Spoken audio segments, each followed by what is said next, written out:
کہ اس مہینے کی 15ویں رات کو یعنی نصف شعبان، اور اللہ کا امر یہ ہے کہ جتنی روایتیں وغیرہ مشہور ہیں نا 15ویں شعبان کی، حدیث میں 15ویں شعبان کا، روایات میں 15ویں شعبان کا ذکر نہیں ہے، نصف شعبان کا۔ اب 29 دنوں کا شعبان ہو تو یہ آپ نے نصف نکالنا ہے جمعے کے بعد، یہ نصف آپ نے نکالنا ہے۔ کون سی رات بنتی ہے اور آپ کو کیسے پتہ چلے گا کہ چاند آگے 29 کا آ رہا ہے یا 30 کا آ رہا ہے؟ یہ ایک ایسی پہلی ہے جس کو حل کرنا تھوڑا سا مشکل ہے۔ نصف شعبان کی جو رات ہے اس رات کی اتنی کہانیاں جس پر 3-4 جمعے ہو سکتے ہیں، لیکن ہم نے آپ بات کو کلوز کرنا ہے آج کہ نصف شعبان جو یہ رات ہے نا، اس رات کو قبرستان جانا چاہیے۔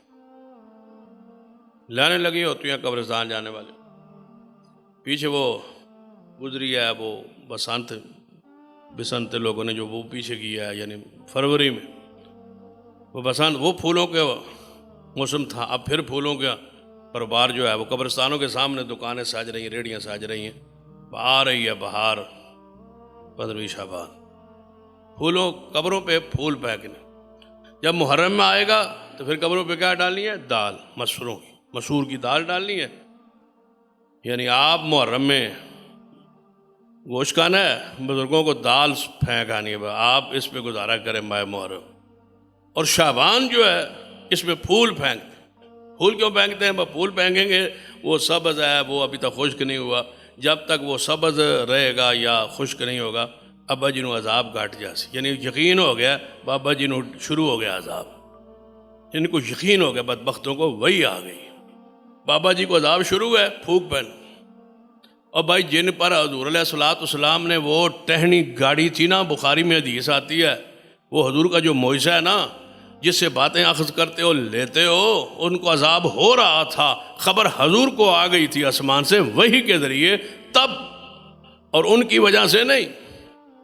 وہ حضور نے فرمایا تھا جب تک یہ خشک نہیں ہوگی، اس کا مطلب یہ نہیں ہے کہ لکڑی چھوٹا ہوتے عذاب ختم ہو جائے گا، تو مطلب ہے کہ حضور نے اختصار میں جب تک یہ خشک نہیں ہوگی نا، یہ جب تک خشک نہیں ہوگی، اتنے دن تک، جتنے دن تک یہ خشک نہیں ہوگی، حضور کے وہاں دعا اور گزرنے سے اللہ عذاب کو ٹال دے گا۔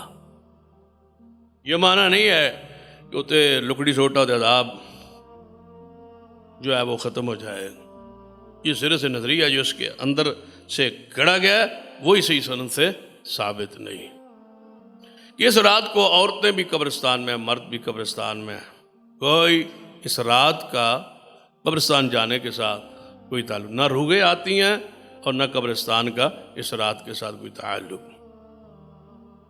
اس کے حوالے سے میں کئی مرتبہ سال کے بعد کم از کم ذکر آ ہی جاتا ہے، اگر تفصیل سے نہ ہو تو بنیادی بات بیان ہو جاتی ہے کہ یہ رات رافضیوں کی عید ہے۔ ہمارا اہل و سنہ سے اس رات کی فضیلت کا کوئی تعلق نہیں۔ جتنی روایتیں بنائی گئی ہیں یا جتنی روایتیں ملتی ہیں صحیح سند سے وہ ثابت نہیں ہے۔ اس رات کی فضیلت، اس رات کی قبرستان، اس رات کا قبرستان کا سفر، یا اس رات کو قبرستان اندر قبروں پہ جا کے پھول پھینکنا مرد و عورتوں کا، یا اس رات کا جاگنا، اس رات کی کوئی عبادت، یہ ساری چیزیں اصلاً حدیث سے ثابت ہی نہیں۔ یہ کہتے ہیں کہ جنت میں ایک درخت ہے، یعنی مرنا ہوئے نا وہ دا پتا سو کو جاتا ہے، وہ پتا تھلے ڈایا جاتا ہے، اگلے دن وہ مار جاتا ہے۔ اس رات کو وہ پتوں کو وہ یہ سرسبز کرتے ہیں، پتہ نہیں کیا کرتے ہیں، پھر کہتے ہیں اس رات کو بجٹ پیش ہوتا ہے سال کا نا، یعنی اللہ تعالیٰ بجٹ پیش کرتا ہے، اتنے مر جائیں گے، اتنے پیدا ہوں گے، اتنے فیصلے ہوں گے، یہ ہوگا وہ ہوگا، فرشتوں کے حوالے سارے معاملات کرتا ہے۔ یہ ساری چیزیں شب برات کے حوالے سے معروف کی گئی، کیونکہ منمانی تو کسی اور نے تھی نا، تو ہمارے اندر داخل کرنے کے لیے وہ اپنی کہانی تو نہیں پیش کر سکتے، انہوں نے پھر ہماری کہانیاں جوڑ کے اندر پیش کی، بھائی یہ ہو سکتا ہے، یہ ہو سکتا ہے. اب جس بندے کو پتا ہو کہ میرا جینا مرنا لکھا جا رہا ہے، انہیں ساری رات جاگتا رہنا کہ تمہیں مرے نہ لکھا جاؤ، وہ ساری رات عبادت کرے گا، قبرستان جائے گا. یہ ساری باتیں اصل سے نہیں. اس رات کو ایسے گزارنا ہے آپ نے جیسے اسے پچھلی راتیں گزر رہی. اگر وہاں عبادت کرتے ہیں اس رات بھی عبادت کریں.